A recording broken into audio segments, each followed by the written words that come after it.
বিষ্ণুপুরের দিকে আমরা নজর রেখেছিলাম। বিষ্ণুপুরের বিজেপি অফিসে উত্তেজনার ছবি আপনাদেরকে দেখিয়েছিলাম যে বিষ্ণুপুরে সেখানে কেন্দ্রীয় প্রতিনিধি দল চলে যাওয়ার পরে বিক্ষোভের ছবি সামনে উঠে আসে। সেই বিষ্ণুপুরে বিজেপি সাংসদকে নিয়ে বাড়ছে নয়া জল্পনা।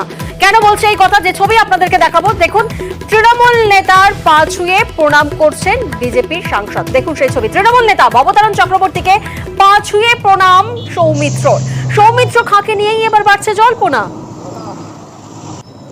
প্রতিনিধি প্রিয়ব্রত এই মুহূর্তে আমাদের সঙ্গে রয়েছেন। প্রিয়ব্রত, তাহলে কোথাও না কোথাও কি দলবদলের জল্পনা সামনে উঠে আসছে? একেবারে প্রিয়াঙ্কা, তুমি যেমনটা বলছো যে দলবদলের জল্পনা, সেই জল্পনায় কিন্তু উস্কে দিয়েছে এই ঘটনা, যেখানে দেখা যাচ্ছে যে রাজ্য তৃণমূলের নেতা এবং তৃণমূলের যে ব্লক কমিটি, সেই ব্লক কমিটির নেতৃত্ব এবং দাপুটের নেতা বলে পরিচিত সেই ভবতারণ চক্রবর্তীর পা ছুঁয়ে প্রণাম করা এবং সেই সময় ভবতারণ চক্রবর্তীর মাথায় ছুঁয়ে আশীর্বাদ করা।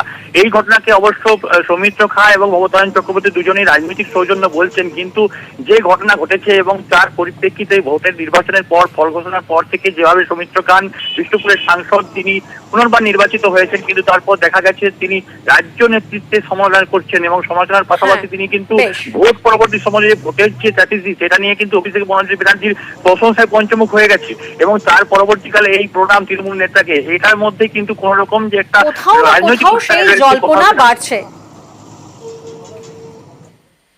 বিষ্ণুপুরের ব্লক সভাপতিকে প্রণাম করেছি, আমার অনেক সিনিয়র লিডার তৃণমূল তাদেরকে প্রণাম করেছি। রাজনৈতিক দল আমরা থাকতে পারি, সৌজন্যবোধ আমি স্বীকার করছি। ওনার সঙ্গে একদিন রাজনীতি করেছি, উনি আমার সিনিয়র লিডার ছিলেন এবং বয়স্ক মানুষ, তাকে শ্রদ্ধা দেওয়াটা আমার কাজ। সৌমিত্র খাঁ একদিন আমাদের দলেরই একজন বড় কর্মী ছিল, সে আমাদের দলের সাংসদ ছিল 2014 সালে। তার সাথে দীর্ঘদিন রাজনীতি আমরা করেছি, সৌজন্যতা জানাই, আমিও সৌজন্যতা জানিয়েছি, তাকে প্রণাম করেছি, আমি তাকে আশীর্বাদ করেছি। এর সাথে রাজনীতির কোনো যোগ নেই।